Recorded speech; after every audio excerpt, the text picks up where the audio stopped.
अपनी मांगों को लेकर लेखपाल संघ की प्रांतीय कार्यकारिणी के आह्वान पर जनपद भर से उत्तर प्रदेश लेखपाल संघ के बैनर तले लेखपाल लखनऊ विधानसभा में घेराव करने के लिए कूच करेंगे। बताते चलें कि अपनी मांगों को लेकर लेखपाल बीती 23 अगस्त से कार्य बहिष्कार पर हैं और पूर्व निर्धारित योजना के तहत अब लेखपाल विधानसभा घेराव के लिए लखनऊ के लिए रवाना होंगे।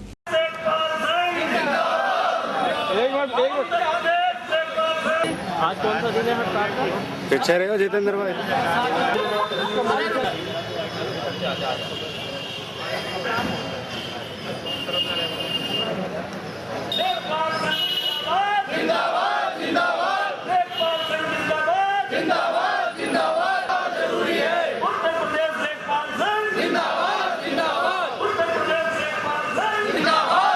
मेरा नाम है नरेंद्र कुमार, मैं जिला महामंत्री लेखपाल संघ जनपद बिजनौर।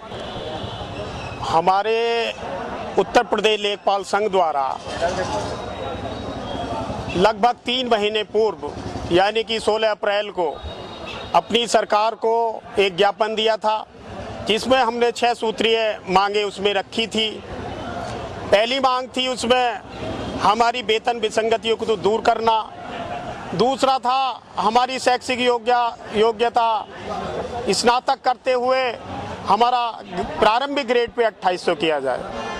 तीसरा था ई डिस्ट्रिक्ट और IGRS योजना के अंतर्गत मेरे लेखपालों को लगभग प्रतिदिन 200 रुपये खर्च आ रहा है, इसलिए हम बाहर जाकर भी इनको सत्यापित कर रहे हैं। इसके लिए हमें लैपटॉप दिए जाएं।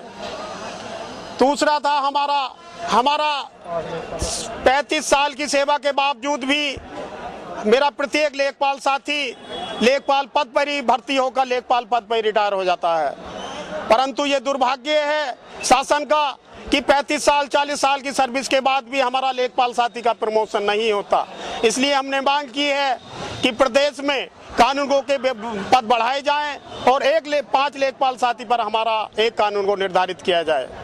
पीछे भी लेखपाल साथियों के अनुरोध पर 1 पे 12 लेखपालों पर एक कानूनगो को उन्होंने बढ़ाया था, परंतु उसमें भी पूर्ति नहीं की और हमारे जितने भी रिक्त पद है कानूनगो के नायब तहसीलदार के अब तक सरकार के द्वारा नहीं भरे गए हैं। अगली जो मांग है हमारी पेंशन व्यवस्था, जो सारे कर्मचारियों की उत्तर प्रदेश में समाप्त कर दी गई है पूर्व पेंशन व्यवस्था, उसे तुरंत बहाल करा जाए पुरानी व्यवस्था के अनुसार। और एक हमारी मांग है कि जैसे लेखपाल हमारा जनपदीय स्तरीय कर्मचारी है, जनपद स्तरीय कर्मचारी को ना रखते हुए प्रदेश सरकार की हठधर्मिता के द्वारा हमारी मंडल स्तर पर ट्रांसफर की मांग कर दी है, उन्होंने शासनादेश जारी कर दिया गया है। परंतु हम चाहते हैं कि जिस तरह से 1950 से अब तक लेखपाल जनपदीय कर्मचारी रहा है, उसी से अब भी हमारा मंडल कैडर को समाप्त करते हुए जनपदीय कैडर ही कर दिया जाए। परंतु 7 दिन से धरना प्रदर्शन होने के बावजूद भी हमारी राज्य सरकार के द्वारा हमारी एक भी मांग अब तक नहीं मानी गई है। कल को आज शाम तक अगर हमारी मांगे मानी नहीं जाती तो प्रदेश का प्रत्येक लेखपाल साथी 32 के 32,000 साथी हम कल 10 बजे विधानसभा का घेराव करेंगे, चाहे हमें जेल जाना पड़े, चाहे लाठियां खानी पड़े। जब तक हम वहां धरने पर से नहीं उठने के, जब तक हम अपनी मांगों को मनवाने ले सरकार के द्वारा।